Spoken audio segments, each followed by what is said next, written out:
আসসালামু আলাইকুম, সবাইকে স্বাগত জানাচ্ছি আমার দেশ লিড নিউজে। সঙ্গে আছি আমি তামান্না মিনহাজ। আমাদের আজকের লিড নিউজের শিরোনাম, দেশের তথ্য প্রযুক্তি খাতের নিয়ন্ত্রণ ভারত ও শেখ পরিবারের হাতে। নিউজটি লিখেছেন অলিউল্লাহ নোমান। চলুন তাহলে মূল নিউজে প্রবেশ করা যাক। শেখ হাসিনার পতনের 6 মাস পার হলেও দেশের তথ্য প্রযুক্তি খাত এখনো পুরোটাই ভারত ও ফ্যাসিবাদের দোসর শেখ পরিবারের নিয়ন্ত্রণে। ক্ষমতায় আসার পর শেখ হাসিনা সরকার নানা অপকৌশলে খাতটি শেখ পরিবারের ঘনিষ্ঠ ব্যবসায়ী, রাজনীতিক ও সরাসরি ভারতীয় প্রতিষ্ঠানের হাতে তুলে দেয়। ইন্টারনেট ও সামাজিক যোগাযোগের সব তথ্য ব্যান্ডউইথ সরবরাহকারী ভারতীয় প্রতিষ্ঠানের সার্ভারে জমা হয়। তথ্য প্রযুক্তি ব্যবহারকারী ব্যক্তি ও প্রতিষ্ঠান, এমনকি জাতীয় নিরাপত্তার সঙ্গে যুক্ত প্রতিষ্ঠানের সব ডেটা এখনো রয়েছে ভারতীয় সার্ভারে। এতে জাতীয় নিরাপত্তা হুমকির মুখে রয়েছে। সংশ্লিষ্ট সূত্রে জানা গেছে, শেখ হাসিনার শাসনে তথ্য প্রযুক্তি খাত ভারতের নিয়ন্ত্রণে ছেড়ে দেওয়ার সুযোগ করে দেয় বাংলাদেশ টেলিকমিউনিকেশন রেগুলেটরি কমিশন। এজন্য বিটিআরসি সে সময় নানা অজুহাত তৈরি করে। সাবমেরিনের বিকল্প প্রয়োজনের কথা বলে 2012 সালে প্রতিষ্ঠা করা হয় ইন্টারন্যাশনাল টেরেস্ট্রিয়াল কেবল। এর মাধ্যমে ভারত নির্ভর 5টি প্রতিষ্ঠানকে তথ্য ও যোগাযোগ প্রযুক্তি ব্যবসার অনুমোদন দেয়া হয়। পাশাপাশি 3টি প্রাইভেট সাবমেরিনের অনুমোদনও দেয় হাসিনা সরকার। এগুলোর মালিকানা দেয়া হয় সাবেক তথ্য ও সম্প্রচার প্রতিমন্ত্রী মোহাম্মদ এ আরাফাত, সাবেক রাষ্ট্রপতি আব্দুল হামিদের ছেলে রেজওয়ান আহমেদ তৌফিক ও সামিট গ্রুপকে।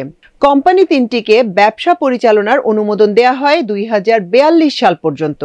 বিটিআরসির সংশ্লিষ্ট সূত্রগুলো বলছে, চুক্তি বাতিল না হলে তাদের হাতেই থাকবে গুরুত্বপূর্ণ তথ্য প্রযুক্তির নিয়ন্ত্রণ। বাংলাদেশ 2016 সালে প্রথম আন্তর্জাতিক সাবমেরিন কেবল SMW-4 এর সঙ্গে যুক্ত হয়। পরে সাবমেরিন কেবলের তত্ত্বাবধান ও পরিচালনায় সরকার 2008 সালে Bangladesh submarine cable company limited গঠন করে।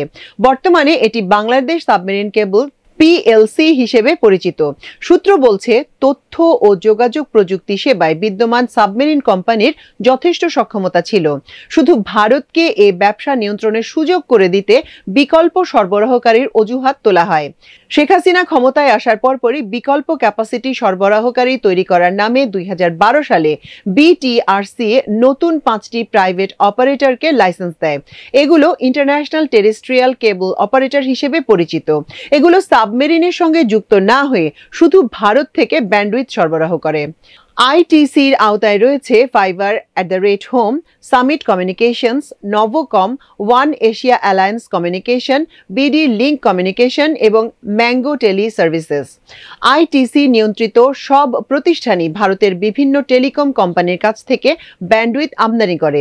বিটিআরসির সংশ্লিষ্ট সূত্র জানায়, আইটি খাত ভারতের নিয়ন্ত্রণে দিতে আইটিসির মাধ্যমে ব্যান্ডউইথ সরবরাহকারী প্রতিষ্ঠানগুলোকে বিভিন্নভাবে বাড়তি সুযোগ দেওয়া হয়। যেমন, আইটিসির রেভিনিউ শেয়ার হচ্ছে 1%, আর সাবমেরিন সংযুক্ত বাংলাদেশ সাবমেরিন কেবল কোম্পানি লিমিটেডকে দিতে হয় 3% রাজস্ব। এছাড়া শুরুতে আইটিসির ব্যান্ডউইথ লিমিট দেয়া হয় পুরো চাহিদার 60%। মাত্র 6 মাসের মধ্যে বিটিআরসি এ নির্ধারিত সীমাও তুলে দেয়। এতে অবারিতভাবে আইটিসির আওতায় অনুমোদন পাওয়া ভারত নির্ভর প্রতিষ্ঠানগুলো ব্যান্ডউইথ সরবরাহের ক্ষমতা লাভ করে। এদিকে রাজস্ব শেয়ার 3% বহাল রেখে 2014 সালে বাংলাদেশ টেলিকমিউনিকেশনস কোম্পানি লিমিটেডকেও আইটিসি লাইসেন্স দেয়া হয়। মূলত ভারতকে আইটি খাত নিয়ন্ত্রণে দিতেই আইটিসির রাজস্ব শেয়ার 1% করা হয়। সাবমেরিনের মতো বিএসসিসিএল এর রেভিনিউ শেয়ার 3% বহাল রেখে 2 বছর পর বিটিসিএল-কেও আইসিটির লাইসেন্স দেয়া হয়।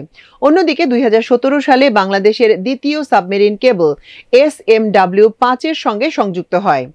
এতে শুধু সাবমেরিন কেবলে মোট ব্যবহারযোগ্য ব্যান্ডউইথ সরবরাহের সক্ষমতা দাঁড়ায় 6.85 টেরাবাইট পার সেকেন্ড। বিটিআরসি সূত্র জানায়, সাবমেরিন কেবলে সরবরাহ ক্ষমতা 7.22 TBPS এ উন্নীত করা হয়েছে।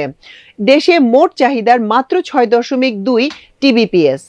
এর মধ্যে বর্তমানে আইসিটি যোগান দেয় মাত্র 3.3 TBPS, আর বিএসসিসিএল দেয় 2.9 TBPS, অর্থাৎ প্রায় 4 TBPS-ই অব্যবহৃত থেকে যায়।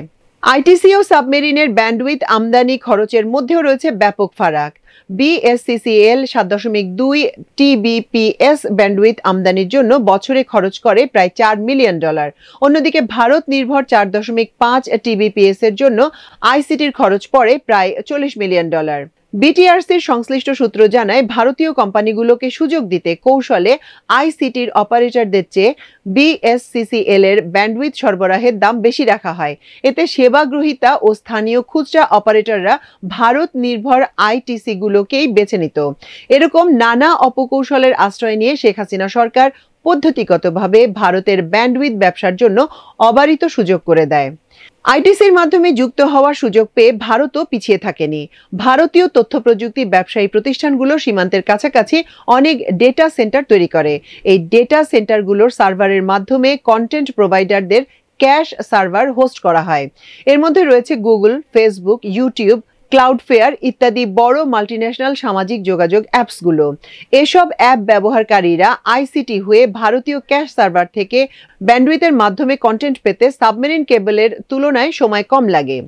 সাবমেরিন কেবল কন্টেন্টগুলোর সিঙ্গাপুরের ক্যাশ সার্ভারের মাধ্যমে গ্রাহকরা পায়। দ্রুত কন্টেন্ট পাওয়ার সুবাদে গ্রাহকরাও আইটিসির মাধ্যমে ভারতীয় প্রতিষ্ঠানগুলোকে বেশি নির্ভরশীল ভাবতে শুরু করে। যদিও বাংলাদেশে কিছু অপারেটর এই ক্যাশ সার্ভার ইনস্টলেশন করে সাবমেরিনকে আইটিসির সঙ্গে ব্যালেন্স করার চেষ্টা করেছিল। সংশ্লিষ্ট সূত্র জানায়, বিটিআরসি 2021 সালে জাতীয় নিরাপত্তার অজুহাতে দেশীয় প্রতিষ্ঠানগুলোর এই ক্যাশ সার্ভার ইনস্টলেশন অনেক সীমিত করে দেয়। তাতে আইটিসি কানেকশন আরও ব্যবসা সফল হয়ে ওঠে।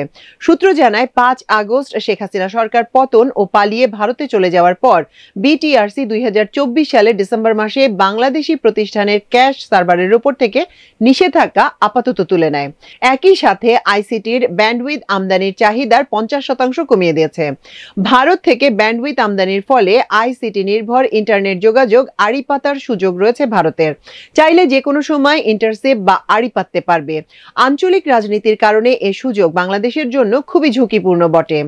ভারত চাইলে জাতীয় নিরাপত্তার প্রতিষ্ঠানগুলো নজরদারি করতে পারবে আইটিসি নির্ভর যোগাযোগের কারণে। ফলে দেশের রাষ্ট্রীয় নিরাপত্তার জন্য বিষয়টি হুমকি স্বরূপ। বাংলাদেশের জন্য আরেকটি বড় মাইলফলক হতে যাচ্ছে SMW6 কানেকশন। এর মাধ্যমে আরো 13.2 টিবিপিএস যোগ করে মোট 20.42 টিবিপিএস সক্ষমতা অর্জন করতে যাচ্ছে বাংলাদেশ, যা দেশের ভেতরে উচ্চ গতির ইন্টারনেট পাওয়া নিশ্চিত করবে। অথচ এখানেও আইটি খাতকে শেখ পরিবার ঘনিষ্ঠদের নিয়ন্ত্রণ দিতে শেখ হাসিনা সরকার আরও 3টি private submarine cable operator licence দিয়েছে। এগুলো হচ্ছে Summit communications limited, CdNet communication limited ও মেটাকোর সাবকম লিমিটেড। এর মধ্যে private submarine cable operator Metacore chairman সাবেক রাষ্ট্রপতি আব্দুল হামিদের ছেলে রেজওয়ান, সিডিনেটের মালিকানায় চৌধুরী নাফিজ শরাফত ও মোহাম্মদ এ আরাফাত এবং সামিটের মালিকানায় ফরিদ খান। মোহাম্মদ এ আরাফাত শেখ হাসিনার পুত্র সজীব ওয়াজেদ জয়ের বন্ধু। নাফিজ শরাফত পদ্মা ব্যাংকেরও পরিচালক। সর্বশেষ একতরফা সংসদ নির্বাচনের পর মোহাম্মদ এ আরাফাতকে তথ্য প্রতিমন্ত্রী হিসেবে নিয়োগ দেওয়া হয়। তারা এখনো কোম্পানিগুলোর মালিক হিসেবে তথ্য প্রযুক্তি খাত নিয়ন্ত্রণ করছেন। ডাক, টেলিযোগাযোগ ও তথ্য প্রযুক্তি মন্ত্রণালয়ের পলিসি অ্যাডভাইজার ফয়েজ আহমেদ তৈয়ব আমার দেশকে বলেন, সরকারের লক্ষ্য দেশের ইন্টারনেট অবকাঠামোকে একক নির্ভরতা থেকে মুক্ত করা। এজন্য বিএসসিপিএলসির সক্ষমতার কথা বিবেচনায় রেখে বিকল্প সাবমেরিন কেবল পথের দিকে নজর দেওয়া হচ্ছে। সেই সঙ্গে বিভিন্ন ইন্টারনেট পয়েন্টে ভারসাম্য প্রতিষ্ঠা করতে চেষ্টা করা হচ্ছে। এছাড়া সিঙ্গেল পয়েন্ট অফ ফেইলিয়র থেকে উত্তরণের জন্য বিটিআরসির পলিসি পরিবর্তন করা হতে পারে। আইটিসিকে অতিমাত্রায় সুবিধা দেওয়া হয়েছিল মন্তব্য করে ফয়েজ আহমেদ তৈয়ব আরো বলেন, এখন তা ঠিক করার প্রক্রিয়া চলছে। সাবমেরিন কেবলের রেভিনিউ শেয়ারিং নিয়ে যে বৈষম্য ছিল সেটা দূর করার জন্য পদক্ষেপ নেওয়া হয়েছে। সব মিলিয়ে বাংলাদেশের ইন্টারনেট অবকাঠামোকে ভারত নির্ভরতা থেকে মুক্ত করতে দীর্ঘমেয়াদী পরিকল্পনা করা হচ্ছে, যাতে ইন্টারনেট বাজার প্রতিযোগিতামূলক ও সাশ্রয়ী হয়ে ওঠে এবং দেশের সার্বভৌমত্ব রক্ষা করা যায়। দর্শক, আজকে আমাদের লিড নিউজ ছিল এই পর্যন্তই। আগামীকাল একই সময়ে একই চ্যানেলে ইনশাআল্লাহ আরেকটি লিড নিউজ নিয়ে হাজির হব। সে পর্যন্ত আল্লাহ আপনাদের সবাইকে ভালো রাখুন, সুস্থ রাখুন এবং দেখুন, শুনুন, পড়ুন, শেয়ার করুন, সাবস্ক্রাইব করুন আমার দেশ। এতক্ষণ সঙ্গে থাকার জন্য অশেষ কৃতজ্ঞতা। আল্লাহ হাফেজ।